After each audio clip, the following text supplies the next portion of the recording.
Hey all, it's Dave. I was thinking about innovation and everything else today. And one of those things I wanted to share with you is innovation doesn't happen automatically. It takes time and energy. And I've seen that a lot in my struggles to really understand innovation and where it comes from.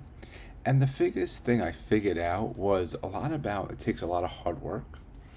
And one thing I'm trying to do today is put together an AI class, a class about AI, so that people can get more of an idea and learn about a lot of the generative AI systems that exist now. We have everything from Gemini to ChatGPT to Copilot and a lot of micro little AIs that are going on that everybody's starting to use to see if they can do image generation, text, and all kinds of other things to make our lives easier and more productive. I love the AI systems. I really think they're helping us to be more productive. If you start thinking about it, the things you can do with AI systems, from recipes to cooking, image generation, to actually helping us to do brainstorming in a better way than we could have done without the AI systems. And I really feel that AI brings another level to us as we work on it. But I do understand what goes on with the biases that exist in it. And that's always a concern that we have to figure out and understand. What is those concerns and how do we deal with them?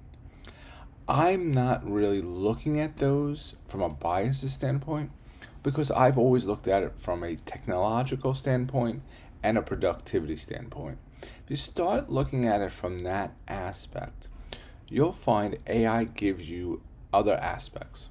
For example, I need titles for this video. I would explain what the video is into AI and it would give me some example titles. I never take what title exactly it gives me. I always change it for what my personality and my viewpoint is, which is different than most other people. I've seen a lot of people where they just take what the AI system gives you and plug that in as the title for social media, which I think is a great starting point. I don't always agree is the solution for what we're trying to do. If you can't figure out your title and the premise of what you're trying to talk about, how is AI going to figure it out for you? AI is like any other technology tool. It's programmed with algorithms and it's programmed to do it. The main difference of what really changed is the natural language processing.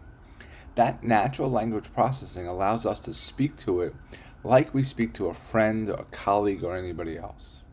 If you think about it, a lot of people are starting to use it for medical device and medical advice.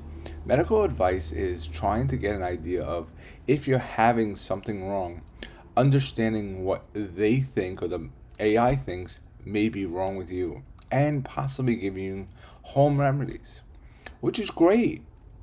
It helps you to expand and brainstorm, especially when you're going through something that could be very scary and you're not sure if it's something you should go to the doctor for or not.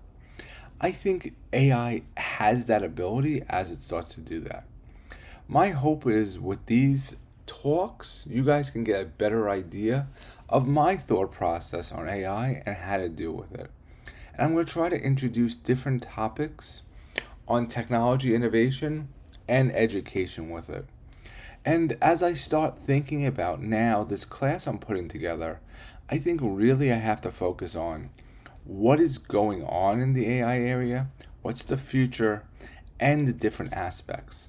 And I think prompting ends up being one of those that's really important. But I think I'm going to do a whole video straight on prompting to get an idea of where that fits in the whole generative AI systems. As you can imagine, I use generative AI a whole bunch. One of the places I like Gemini and ChatGPT over Copilot.